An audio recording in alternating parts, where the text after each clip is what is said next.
Well, Chichikov, Sobakevich said, why don't you tell Ivan Grigoryevich exactly what you've bought? And you, Ivan Grigoryevich, why don't you ask him what he's acquired? He's certainly got himself some wonderful peasants. Do you know I sold him Mikiev, the carriage maker?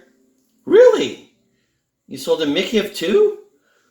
I know Mikiev, a very skilled craftsman. He rebuilt my carriage for me once. But wait a minute. Didn't you tell me he had died? Who? Mikiev? Sobakevich said, not in the least perturbed. It's his brother who died. He's very much alive, and is even in better health. A few days ago, he finished working on a coach, and believe me, you wouldn't get a better one made in Moscow. Really, he ought to be working for the Tsar himself. Mikiev is a wonderful craftsman, and I'm certainly surprised that you're willing to part with him. Yes, quite true, and I not only sold him Mikiev, he's also bought my carpenter, Stepan the Cork, Milyushkin the bricklayer, Telyetnikov the cobbler. He has them all. And when the president asked why he had sold all these craftsmen, people who were so useful to him, Sobakevich just shrugged and said, just a whim, that's all. I said to myself, let's get rid of the lot of them, and I sold them just like that, out of a whim. Then he hung his head dejectedly, as though he regretted his rashness, and added, here I am, with gray hairs in my head, and I still don't know any better. But if you don't mind my asking, the president said to Chichikov, how is it you're buying peasants without land, unless you intend to resettle them somewhere else? That's right. Where's that? Oh, in Kherson province.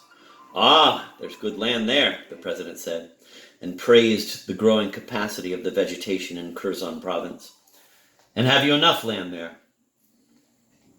Enough for the peasants I've bought.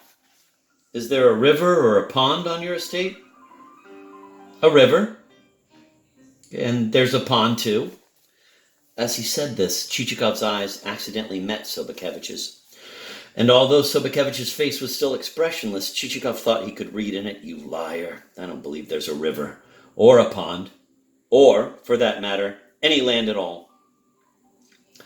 While this conversation proceeded, the witnesses started to arrive, the public prosecutor blinking, Health Inspector Trukachevsky, Bagushkin, and the others who, according to Sobakevich, were uselessly burdening the earth. Many of them Chichikov had never seen or heard of before.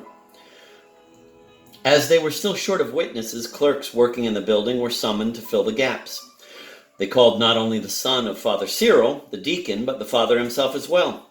The witnesses wrote down their names and positions in many different handwritings, straight or slanting, some almost upside down, some using letters that aren't in the alphabet at all.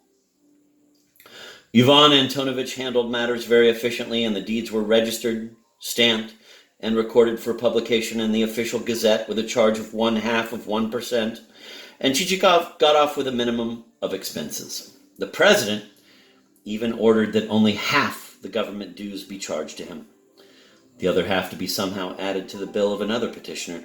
And when everything was settled, the president declared, now all we have to do is celebrate this little purchase. I'm ready, Chichikov said.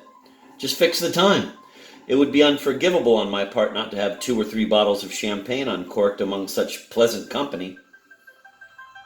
No, you don't understand, the president said. We'll buy the champagne. You're our guest, and it's we who are inviting you. You know what, gentlemen? Let's do the following. Let's go, all of us, to the police chief's. He's a bit of a miracle worker, and when he passes a wine shop or a food store, all he has to do is wink and we'll be given delectable things to drink and devour. And while we're at it, we might organize a little game of cards, too, if we were of a mind to. No one could possibly decline such a suggestion. The mention of the food store sharpened their appetites. Hats appeared in hands as if by magic, and the offices were closed for the day. As they passed through the large office, Ivan Antonovich, the jug-face, bowed politely and whispered into Chichikov's ear, you bought 100,000 rubles worth of peasants, but you gave me one 25-ruble bill? But what kind of peasants are they? Chichikov whispered back. They're a quite insignificant, worthless lot. I don't believe they're worth half what I paid for them. Ivan Antonovich realized that he was dealing with a man of character and that he wouldn't get anything further out of him. How much did you pay Plushkin per soul? Sobakevich whispered in his other ear. And why did you include the sparrow on your list? Chichikov retorted. What do you mean? What sparrow? Elizaveta, the sparrow. You even disguised her name, so that I wouldn't be able to tell she was a woman. I never entered any sparrow, Sobakevich said, and left him to join some of the others. Finally, the crowd reached the house of the police chief, who really was a miracle worker.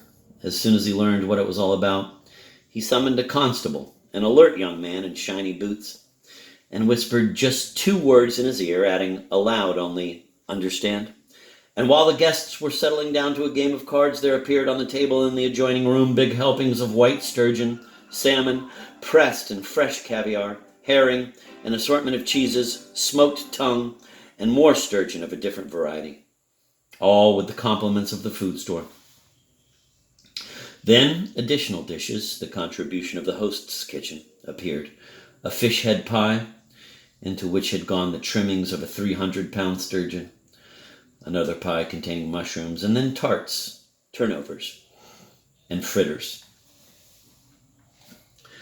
In a sense, the police chief was the town's father and benefactor. He treated other citizens like his own family and entered restaurants and stores as if he were entering the dining room and storerooms of his own home.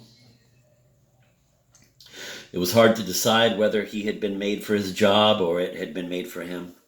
He had organized his affairs so cleverly that he made twice as much as any of his predecessors, while earning the love of one and all. The merchants loved him because he was not a proud man. He was godfather to their children, drank with them, and, although now and then he bled them unmercifully, he did so with great tact. He would pat them on the shoulder and smile and offer a cup of tea, or go over in the evening for a game of checkers and inquire lengthily how business was and everything else was. And if one of their children was sick, he'd recommend some remedy for him. In a word, a wonderful fellow.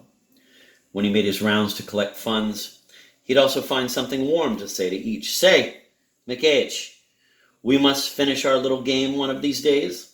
To which the merchant, his hat in his hand, would answer, Yes, sir, we certainly must. Paramonich, drop in and have a look at my trotter. He'll race yours. You harness yours to a sulky, too, and we'll see what comes of it. Paramonich, crazy about horses, takes him up eagerly and, stroking his beard, says, We'll see, sir, we'll see. And all those around, their heads uncovered, would exchange glances which meant, Yes, our police chief is a good man. In brief, he had gained great popularity, and the merchant's opinion of him could be summarized in these words. Although he's certainly liable to take things from you, still, he's a man who'll never let you down.